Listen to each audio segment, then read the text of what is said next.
Hey, and welcome to another episode of Spear from the Past. It's going to be fun one day. We're going to be talking about Roadblock Into the Line, which is a bit of a switch from what I had previously announced in last week's episode, but because the one that we were going to talk about was not on Netflix, but this one was. It's in the same year, and yeah. But I've got Soda here. Soda, how's it going? That's going pretty good. This was a fun time to be a fan. It Yeah. really was. But yeah, as I like to always start these off, I'm going to do this on this day's segment. The number one movie worldwide was Rogue One: A Star Wars Story. This took place December 18th in 2016. The number one song in America was Black Beatles by Ray Smirnoff featuring Sh- Gucci Mane. Sure. Yeah, yeah. And then the number one album was Starboy by The Weeknd. But um, but yeah, that we heading into this show. Whether or not I'm going to talk about the pre-show match that we did because I did watch it for this. It was short. It was Rusev defeating Big Cass. It was a short match. I always forget how much I miss Enzo and Big Cass as a big like introduction stuff. It's always the Right? highlight. Yeah, but if this pre-show is like, they don't have much faith in a pre-show match when it gets interrupted by an ad like a minute into the Yeah. action. That's always been one of the things I've hated about the added not the attitude era, the network Pre-show. era was that Yeah. commercials would pop up at the most random times. Um yeah, no, I agree with you. I saw a clip recently of Kevin Owens from around this time mocking Enzo Amore's dance, and it's the same thing. I had completely forgotten like how good they were. It was fucking long time ago. Um, but yeah, no, unfortunately, yeah, exactly like you said, it just shows how much faith they have in Rusev at this time that he's in a pre-show match because like not even a year prior he was wrestling John Cena for the United States Championship at WrestleMania, and now he's like relegated to this. Yeah. um.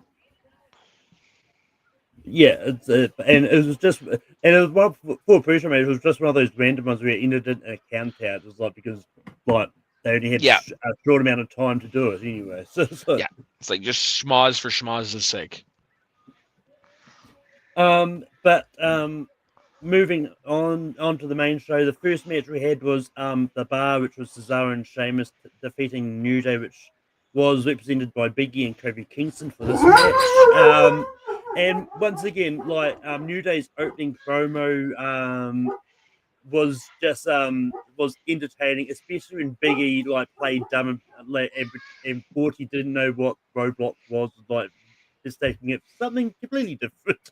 Yeah, um, but the match itself was really good, and like like as most New Day matches is, and I remember like the Bar going into this like there's always question about whether they're going to get along after this, yeah. and that and I completely forgot like the New Day were on like a historic run at this point because they're like almost 480 days or something. 483 I have here. Yeah. So yeah, but so what was your thoughts about this opening match? So it was a good to decent opening match. Yeah, what's I remember this time. I remember the storyline. These two couldn't get along, so they did a best of seven series, and there was a tie at one point, I think. But anyways, by the end, Mick Foley is like, "Oh, throw you as a tag team," and then all of a sudden we get the Bar, who were a really good tag team. Um, but yeah, you're right. The New Day, I completely forgot when it was happening, but I clearly knew that it happened. But the record here was only broken, I think, out of spite, because Yeah, Demolition at the time was involved in a lawsuit against WWE, and at that yeah, time they were the record holders. And then, so yeah, New Day beat them, and then not less than a month later, they lost the tag titles. yeah.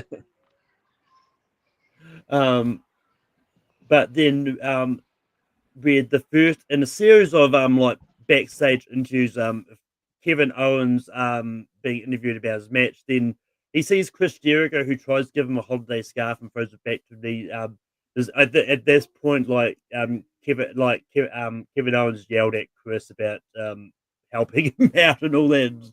So there's this long running thing throughout this paper is like, is Kevin Owens and Chris Jericho going to be on the same page of what's going to happen? Is like, but we'll get to that when we get to it. Yeah, exactly. I was going to say we'll talk about that a little more later.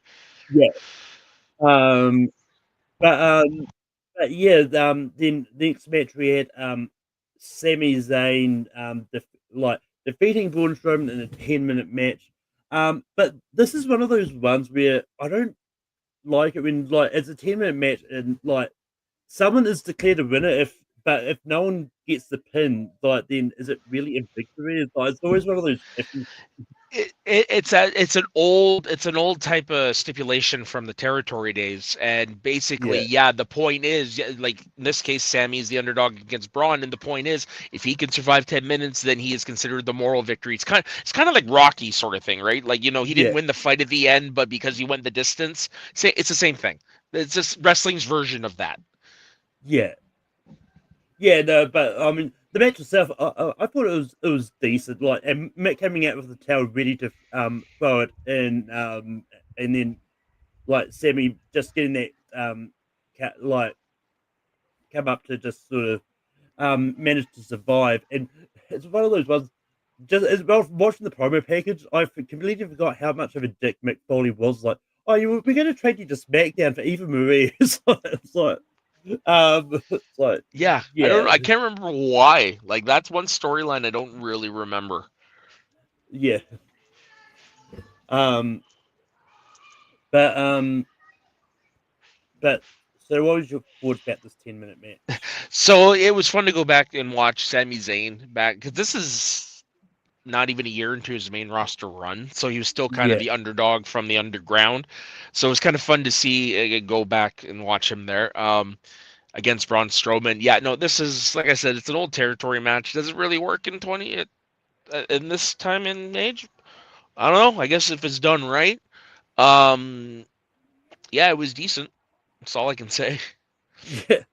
Um, but then next up we had Seth Rollins defeating Chris Jericho. And yeah, like this match was a lot of fun with like them both getting a lot of good offense in, and it's one of those ones like Kevin Owens coming out to try and help Chris Jericho to try and sort of get on Chris's good sides. But it was predictable but expected. Yeah. But it didn't take away from the match. There was already that interference that cost Jericho the match. But it's like but yeah, I thought the match itself was good. Like, I've always been a fan of like Jericho and Rollins as like wrestlers, and I think that all their matches are always really good. So, but so what are your thoughts about Seth versus Chris? Yeah, no, I agree with you there. When they're together, they always have good matches. Now, this was just a match that was just furthering the storyline towards what we never really got at WrestleMania 32 Yeah, with not Seth Rollins, with Chris Jericho and Kevin Owens. So, um, yeah, no, honestly, I've seen better matches with the two. So it was like I said, it was decent. It was good for forwarding the story. yeah. But then next up we had Rich Swann defeating the Brian Kendrick and TJP for the Cruiserweight Championship. And I mean, look, it's one of those ones like, and while the cruiserweight division was kind of like mocked a lot, I think this match is one of the good cruiserweight matches. Like, they're always exciting to watch, and then Neville coming out afterwards and like effectively turning heel and attacking Rich and TJ is like, um, it, it, I remember this being a nice surprise at the time. Hmm. But so what was your thoughts about this cruiserweight match? Yeah, no, I agree with you. The matches were good. It's just unfortunately the way they were presenting them is just they weren't being received well. Um, but yeah, no, it definitely was a lot of fun seeing. I forgot this was the event where Neville turned heel. And my God, did he turn heel? Holy crap! Because I was never familiar with him prior to WWE, so to see him Bea Hill was like, oh boy. Um, no, this was a good match. Every time I see TJP pop up now, I'm like, oh, that's right. He was the first, and oh, that I I keep forgetting he was around in WWE. Yeah. Uh, to be fair, some of these cruiserweight people, it's easy to forget they existed when they don't use much as it was. Um, and then we had another backstage segment with Kevin trying to make amends with Jericho, but just going to a door. Yeah, um, but then we had a 30-minute Iron Woman match for the Raw Women's Championship between Charlotte Flair and Sasha Banks, which Sasha Banks won. And it's one of those ones. Like, I know Charlotte gets a lot of criticism now. It's like, oh, she just get handed stuff and all that. It's like, she is a good wrestler. Like, totally. um, yeah, it's like, so I was like, it was one of those ones. Like, I don't get that hate. It's like, just because her last name happens to be Flair, it's like, Yeah, um. And I'm pretty sure at one point she dropped her last name, just went by Charlotte. But yeah, that was a WWE mandate for some whatever reason. yeah, um, but yeah, like Born I like it's one of those ones I do like Iron Men match. This is just one of those ones that it seemed to have take a little bit slow to get going, but when they got going and started getting falls and submission moves, and it was really good. Hmm. And yeah, and because I'm pretty sure like that Charlotte and Sasha I think had a long running rivalry this Yeah, year. this was Yeah, a hot potato era with between the two of them. It's like every seemed like every week or 2 weeks, the title would change. yeah. I'm pretty sure and they were saying in this is the end of sort of that rivalry I too. think yeah, this But is yeah, because the Hell in a Cell prior to that there was a false count anywhere on Raw, which for me was my favorite of the two because if I remember, yeah, it was when Sasha got Charlotte in the bank statement around the railing in the arena and made her tap. It was an amazing finish. But yeah, no, this Iron Man matches, I'm of the 30-minute variety. I prefer these lengths, so this was a yeah, perfectly decent Iron Man match. But yeah, like I said, when it comes to these two, I prefer the false count anywhere match they had on that one Raw. yeah, yeah. Um, but and then moving on to the main event, which was Kevin Owens defeating Roman Reigns for the Universal Championship by DQ. One thing I actually completely forgot was that Roman was the US title at this point. I Yeah, it was one of the. It was a little weird. Um, but but yeah, the match itself I thought was like pretty good. Like Kevin managed to hold his own against Roman Reigns and all that. And that I look in my opinion they would have had it will have a better match later on. Um, but but this match I thought was pretty good, and then Jericho coming out and made it look like he had turned on Kevin by attacking him, but then held up his hand afterwards, and it ended up being a ruse and sort of cue Seth Rollins, and they both came out and beat down Seth and Chris and Kevin and and I thought it was just sort of an entertaining way to end it. But so what are your thoughts about Kevin Owens versus Roman Reigns? Yeah, no, it was a good ending to a B pay-per-view. You expect the person who you expected the right person to win, you got that. It ended with schmoz that forwarded the storyline. Awesome. And yeah, you're right. They would have like better matches way down the line during the COVID era, with the only blemish being the handcuff. Um, but yeah, no, for what it was at this time during the "we're gonna shove Roman down your throats" era, it was a good ending to a B pay-per-view Yeah, I mean, that I would have never paid money for. yeah, I mean, it's one of those ones like pay per views only okay when we run through the entire card in like 15 minutes. Right? Yeah, I was looking at that like, damn, I still haven't even finished my joint. um, but yeah, as I always like to do, is it like anything you'd change booking wise about in this pay per view? Not when it comes to the pay-per-view exactly, because I'd actually have to go back and take a look at the broader storylines, because that's usually for me where I would change the issue. So I would say for the show itself, no. Yeah, I'm kind of the same. Like there was really nothing I would change. And yeah, and but yeah, it's just one of those weird ones where it's like, yeah, it's the pay per view like is Yeah, really we just were what it come, is. we were entering what would become like a really hellscape of creative.